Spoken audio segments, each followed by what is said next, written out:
even just a couple of days working with Jerron Boots Ennis is going to be for Canelo, just to see a bit of the tempo, a bit of that switching of stance, because let's be honest, there's not many guys that Canelo has fought that have fought out of both stances and done it as fluidly as Boots Ennis or as Bud Crawford will do in their fight. Bien, bien hecho, bonita pinta otra vez ahí, no te la cambias.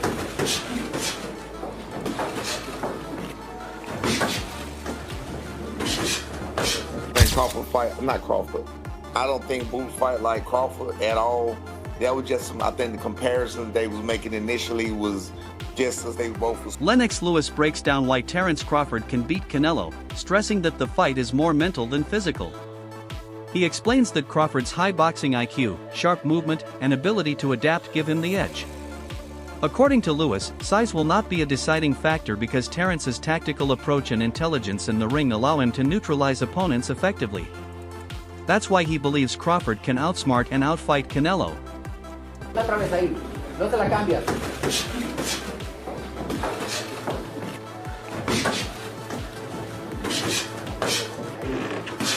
Suavecito y remate. Otra vez. Remate rápido.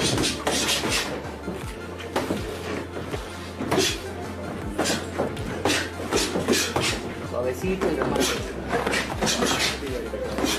Un pasito atrás y ahorita.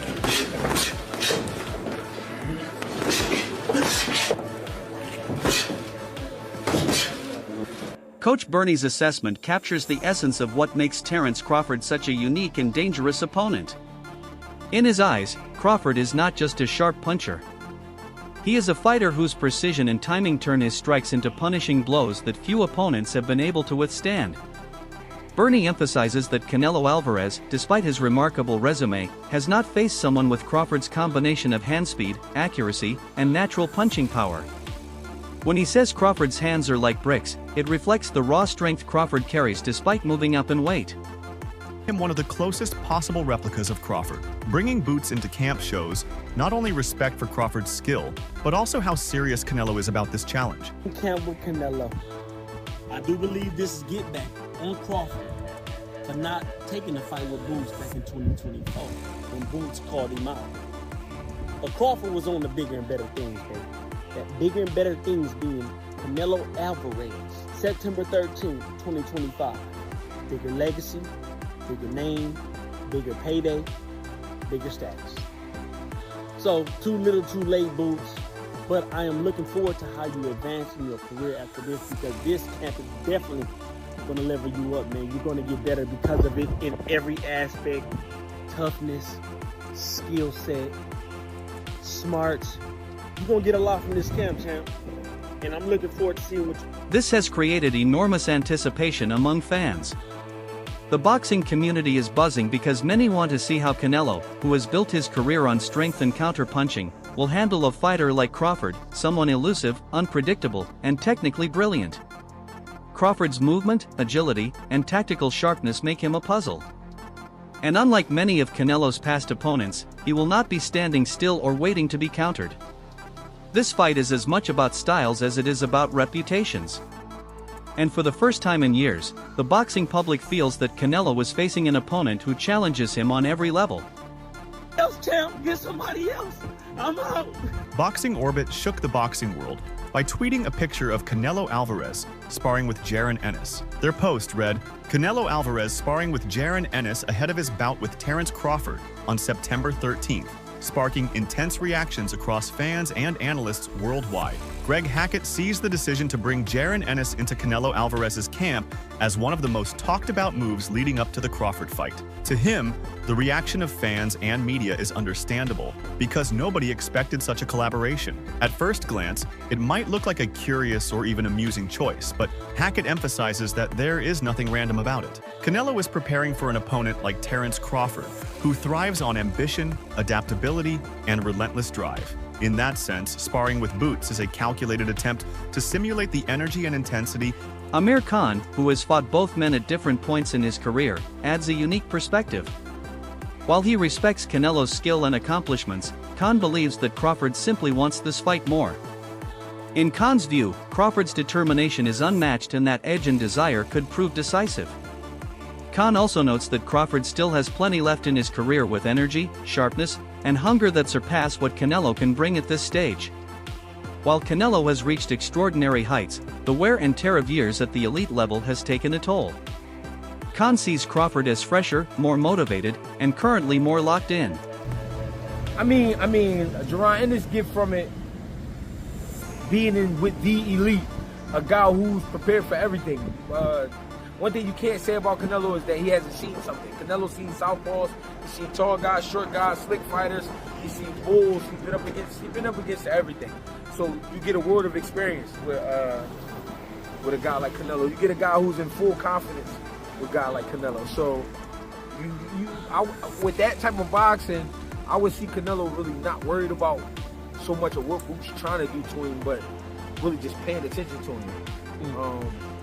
But then it's the same, like, I don't know, I can see Bout's kind of like, I think the mindset for Bout's would be not only to prove I can hang, but to also be trying to see what will come with this shit.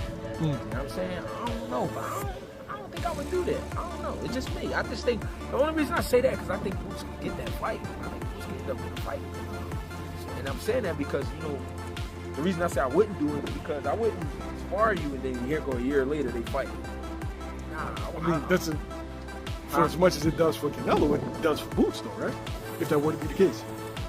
Yeah, but there's so many ways it could go. And what I'm saying is, if I was to be where Boots is right now, if one thing we can all agree on, everybody hates Boots right now. They mad at Boots, right? Trainer Stephen Breadman Edwards gives an important reality check. He explains that Canelo's decision to spar Jaron Ennis, another highly skilled and dangerous fighter, is a smart move but ultimately symbolic.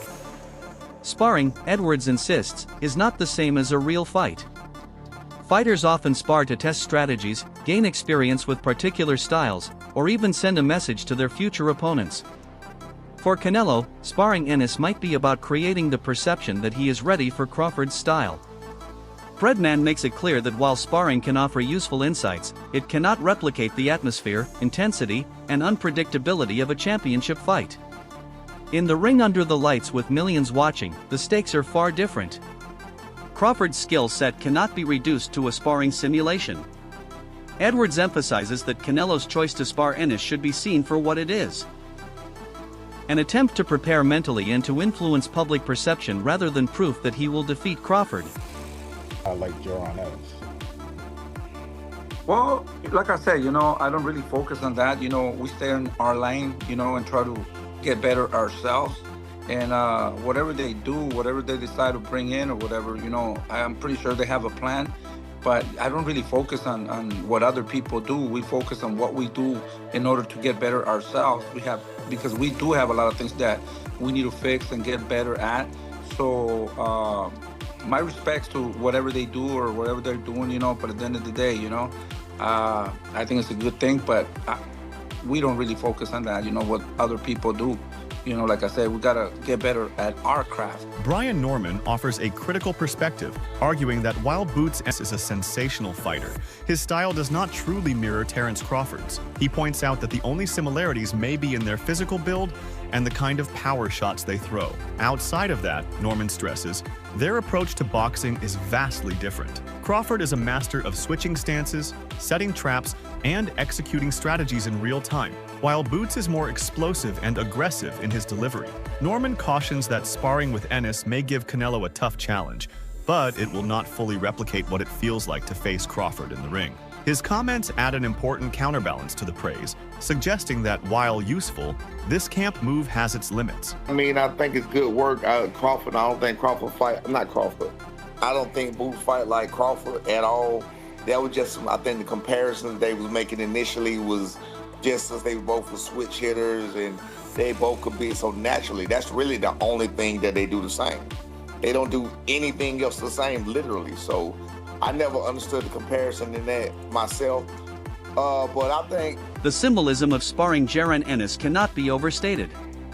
Canelo's move was a clear attempt to replicate what he expects from Crawford in the ring. Ennis, like Crawford, is fast, versatile, and capable of fighting from multiple stances. By sharing the ring with Ennis, Canelo likely hoped to get a feel for the rhythm and unpredictability that Crawford brings. However, as many analysts argue, no sparring partner can perfectly replicate the real thing. Crawford's timing, his ability to adapt mid-fight, and his unique rhythm are things only Crawford himself can bring. While Canelo may benefit from glimpses of similarity, this sparring experience is more about gaining confidence and showing fans that he is taking the challenge seriously than it is about acquiring a winning formula. Got to go out. You got to go in certain different types of territories and places and get that kind of work. So, I mean, I think Boot's getting a lot of unnecessary criticism. And if I'm defending him, it's real. You know what I'm saying? So I think he's getting a lot of unnecessary criticism, talking about sellout and all of that. That's some bullshit. Like, Ade Oladipo gives a sobering reminder of where Canelo stands today in comparison to his prime years. He points back to the Golovkin rematch in 2018 as the moment when Canelo looked at his absolute best. According to Oladipo, that was 7 years ago. And since then, while Canelo has remained elite, he has not looked quite as sharp or untouchable. This raises the question of whether even the smartest training moves, like sparring with boots, can fully bridge the gap between his current form and Crawford's peak momentum. Oladipo's assessment places pressure on the Álvarez camp, suggesting that they may be working overtime in sparring because they are aware the version of Canelo today needs extra reinforcement. I don't think that Crawford is fighting the best Canelo anymore. Again, the Canelo I'm talking about, I mean, second Golovkin fight, I thought was fucking incredible. That was, what was that? That feels like a long time ago. Second Golovkin fight was 2018. So I'm saying peak Canelo, although still very, very good people, peak Canelo for me was 6 years ago. It's a long time, or 5.5 years. That's a long time. In fact, exactly 15th of September. So it'll be to the day 5 years. Have I got them? What was I talking about? Sorry, almost 7 years ago. Jeez, that's a long time ago. Where some might say. Another concern surrounding Canelo Álvarez is the noticeable decline in his speed and movement. Observers have noted that in his 30s, Canelo has become slower on his feet, and this could be a major vulnerability against someone as agile and quick as Crawford. Canelo's strength has always been in his timing, counter-punching, and ability to cut off the ring. Yet, as he has aged, questions about his stamina and mobility have become louder. If his legs cannot keep up with Crawford's fluid movement and constant angles, he could find himself chasing a target he cannot catch. This creates a tactical problem. Canelo cannot afford to simply rely on power if he cannot position himself effectively. And great himself. Canelo's punch output was horrendous, so we can clearly see the deterioration. That said, he is the naturally bigger guy. I just mentioned the fact that Crawford's put on size, but the naturally bigger guy in this weight class is Canelo. That has to count for something. We know Canelo's been able to absorb punches from the naturally bigger guys. I mean, barely anyone's put a dent in this guy, right? That's how good his chin is. Maybe the best chin in boxing. It's frightening. But the legs have slowed down. The output has slowed down as well. And I always think about, with Canelo, desire and want and will. I always sort of say, where is that desire?